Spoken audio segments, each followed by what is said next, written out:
কিছু বিষয়ে প্রশাসনের অব্যবস্থাপনা থাকলেও সামগ্রিকভাবে ডাকসু নির্বাচন সুষ্ঠু ও শান্তিপূর্ণ হয়েছে বলে মনে করেন সাধারণ শিক্ষার্থী ও নির্বাচন পর্যবেক্ষকরা। তবে ছাত্রদলের অভিযোগ, এখনও ফ্যাসিবাদের দোসররা ঘাপটি মেরে আছে বিভিন্ন ছাত্র সংগঠনের মধ্যে। রিপোর্ট ফজলে রাব্বির। দীর্ঘ ৬ বছর পর অনুষ্ঠিত হলো ঢাকা বিশ্ববিদ্যালয় কেন্দ্রীয় ছাত্র সংসদ ও হল সংসদ নির্বাচন। এতে ২৮টি পদের বিপরীতে ২৩টি পদে নির্বাচিত হয়েছে ছাত্র শিবির সমর্থিত প্যানেল। ফল ঘোষণার পর থেকেই নতুন নেতৃত্বের কাছে শিক্ষার্থীদের প্রত্যাশা বাড়ছে। হলে সিট সংকট সমাধান, শিক্ষার পরিবেশ উন্নয়ন এবং শিক্ষার্থীদের মৌলিক বিষয়গুলোতে সোচ্চার থাকবেন নতুন নেতৃত্ব, এমনটাই প্রত্যাশা তাদের।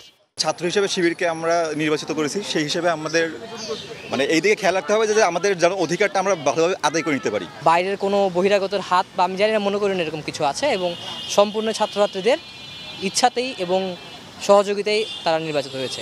ডাকসু নির্বাচনে প্রশাসনের কিছু বিষয়ে অব্যবস্থাপনা থাকলেও সামগ্রিকভাবে নির্বাচন সুষ্ঠু ও শান্তিপূর্ণ হয়েছে বলে মনে করেন শিক্ষক সমাজের এই পর্যবেক্ষক। ইন জেনারেল ছোটোখাটো আরও কিছু অভিযোগ যেমন আসছে, ধরা যাক 2টা ব্যালট পেপার দিয়ে ফেলা, কিংবা একটা ইউজড ব্যালট পেপার কভার দেওয়া, কিংবা কোনো বা কেন্দ্রে প্রার্থী ঢুকে যাওয়া ইত্যাদি ব্যাপার। কিন্তু আমরা এগুলোকে কিছু হিউম্যান এরর কিংবা মাইনর মিস্টেক আকারে দেখছি। তার একটা বড় ধরনের কর্মযজ্ঞে, বড় ধরনের ইভেন্টে আসলে এরকম কিছু ব্যাপার থাকে। ওভারঅল নির্বাচনটা সুষ্ঠু হয়েছে। তবে ছাত্রদলের অভিযোগ, বিভিন্ন ছাত্র সংগঠনে এখনও ঘাপটি মেরে বসে আছে ফ্যাসিবাদের দোসররা।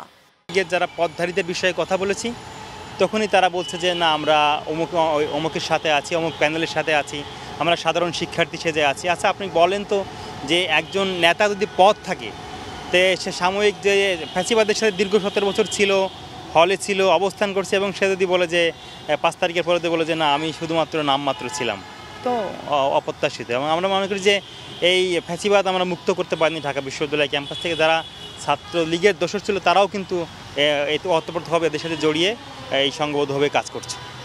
ভোট নিয়ে নানান বিতর্ক আর পাল্টাপাল্টি অভিযোগ থাকলেও নতুন নেতৃত্বের মাধ্যমে শিক্ষার্থী বান্ধব পরিবেশ ফিরে আসবে ক্যাম্পাসে, এমনটাই প্রত্যাশা সাধারণ শিক্ষার্থীদের।